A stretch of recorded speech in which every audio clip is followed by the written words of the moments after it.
Assalamualaikum warahmatullahi wabarakatuh. Perkenalkan, nama saya Dwi Susilawati, BP 18 1024 2038. Baiklah, pada kesempatan ini saya akan coba menjelaskan tentang manfaat keanekaragaman hayati tumbuhan untuk peptisida nabati.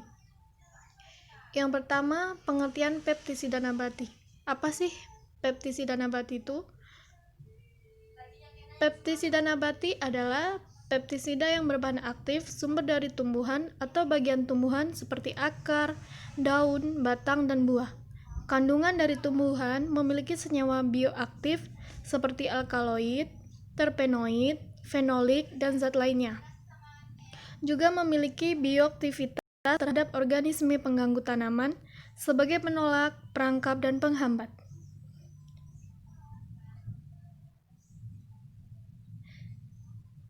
Peptisida nabati pada dasarnya memanfaatkan senyawa sekunder tumbuhan sebagai bahan aktifnya. Senyawa ini biasanya berfungsi sebagai penolak, penarik, dan pembunuh hama serta sebagai penghambat nafsu makan hama. Penggunaan bahan-bahan tanaman yang telah diketahui memiliki sifat di atas, khususnya sebagai bahan aktif peptisida nabati diharapkan mampu mensubstitusi penggunaan peptisida sintesis sehingga residu bahan kimia sintesis pada berbagai produk pertanian yang diketahui membawa berbagai efek negatif bagi alam dan kehidupan di sekitarnya dapat ditekan serendahnya mungkin. Peptisida nabati diolah menjadi berbagai bentuk seperti tepung, ekstrak maupun resin. Proses pengolahan dilakukan dengan cara mengambil cairan metabolit sekunder dari bagian tumbuhan. Pemanfaatan peptisida nabati diyakini dapat mengendalikan organisme pengganggu tanaman karena tersusun dari senyawa tanaman yang mudah terurai.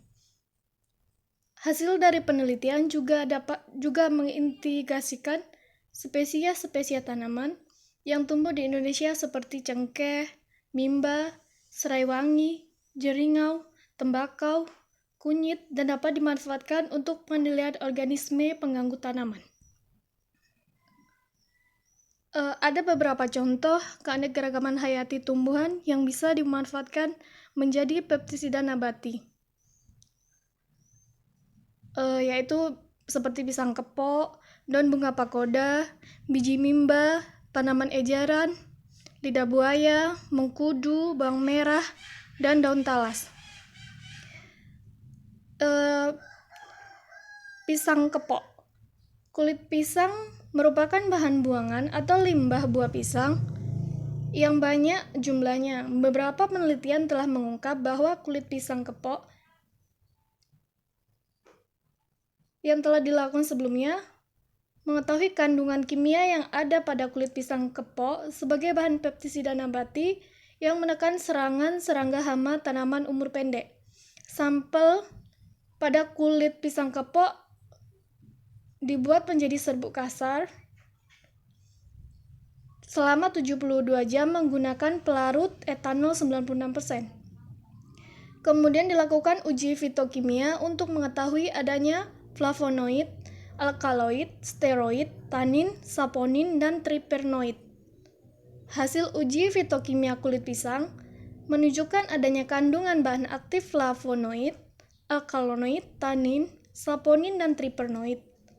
Kandungan bahan aktif yang terdapat pada kulit pisang memiliki potensi sebagai bahan alam peptisida nabati karena dapat mempengaruhi serangga hama tanaman umur pendek. Kemudian, peptisida alami dari ekstrak daun bunga pagoda. Senyawa antivirus tergantung pada beberapa macam tanaman.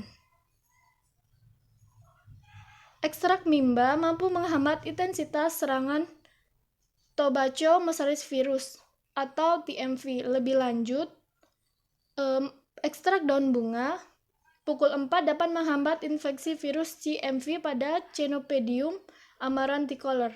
Kemudian, mimba mengandung nimbin dan nimbidin yang berperan sebagai antivirus yang sangat bermanfaat dalam pengendalian penyakit tanaman. Aplikasi ekstrak daun pagoda dan bunga pukul 4 dilakukan pada persemaian terong yang telah mempunyai 3-4 daun sejati. Caranya untuk 1 liter, ekstrak pada konsentrasi 50% ditambah lem daun 0,2 cc yang berfungsi sebagai perekat, perata, pembasah, dan penembus. Campuran tersebut dimasukkan ke dalam sprayer dan diaplikasikan pada tekanan 21 psi. Induksi ekstrak daun pagoda dan bunga pukul 4 dapat meningkatkan hasil terong ungu masing-masing menjadi besar 1,16 dan 1,2 ton per hektar. Hal tersebut disebabkan karena terjadi penurunan persentase tingkat dan intensitas serangan gejala virus kuning. Serangan virus kuning mempengaruhi kandungan klorofil daun. Klorofil merupakan komponen kloroplas yang utama dan relatif berkolerasi positif dengan laju fotosintesis. Fotosintesis penting untuk mempertahankan pertumbuhan dan perkembangan tanaman produksi. Terhambatnya pembentuk klorofil pada daun mengakibatkan akumulasi gula sehingga daun mengalami klorosis. Akumulasi karbohidrat juga terjadi pada daun tanaman yang terinfeksi. Kandungan nitrogen daun pada taman terinfeksi lebih rendah dibandingkan dengan daun tanaman yang tidak terinfeksi. Hal ini kemungkinan disebabkan karena tanaman yang berinfeksi virus lebih banyak mengalokasikan nitrogen untuk bertahan dan replikasi virus dalam tubuh tanaman. Apabila jumlah nitrogen dalam daun rendah dan tanaman terkena cahaya matahari dengan intensitas tinggi, maka daun akan mengalami penurunan protein klorofil. Kemudian ada insektisida alami dari biji mimba. Mimba merupakan pojok berkayu antara 10-25 meter. Tanaman ini biasanya digunakan dalam industri kayu, pakan ternak, tanaman pinggir jalan. Namun, selain itu biji mimba mengandung 4 senyawa kimia alami aktif sebagai peptisida, yaitu azadikraktin, salanin, melatonil, dan nimbin. Senyawa ini dapat menjadi insektisida lebih dari 200 jenis serangga, hama, dan relatif susah diresistensi dibandingkan dengan insektisida kimia sintetik. Cara penggunaannya dapat secara sederhana, yaitu dengan menumbuk biji mimba menjadi serbuk, lalu direndam dalam air semalaman, disaring, dan bisa langsung digunakan. Pada beberapa penelitian insektisida, IBM atau ekstrak biji mimba, dalam formulasi serbuk kasar, serbuk halus, dan cair, efektif membunuh larva dan menghambat perkembangan H. aerugera yang lolos dari kematian di fase larva. Dampak IBM di tanaman kapas terhadap H. aerugera menunjukkan bahwa IMB tidak berbeda dengan pestisida botani komersial yang berbahan aktif. Azadikraktin 1% aman terhadap musuh alami. Populasi larva H. aerugera yang dikendalikan dengan serbuk IBM 15 gram per liter air lebih rendah dibandingkan dengan populasi H. aerugera pada tanaman kapas yang dikendalikan dengan insektisida kimia sintetik berbahan aktif asfaf dan dilmaterin. Kesimpulannya, keanekaragaman hayati di Indonesia adalah kekayaan yang menjadi nilai lebih dibandingkan dengan lainnya. Petani lebih memperhatikan dan mengaplikasikan pestisida nabati dalam budidaya pertanian.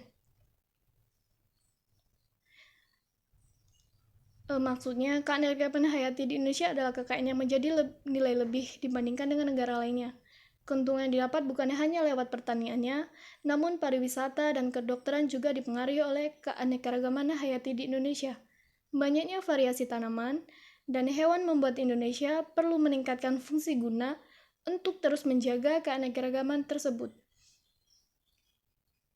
Pada masa-masa industri dan pertanian berkelanjutan, sudah tidak ada alasan lagi bagi petani ataupun instansi pertanian untuk tidak menggunakan metode yang ramah lingkungan termasuk penggunaan pestisida.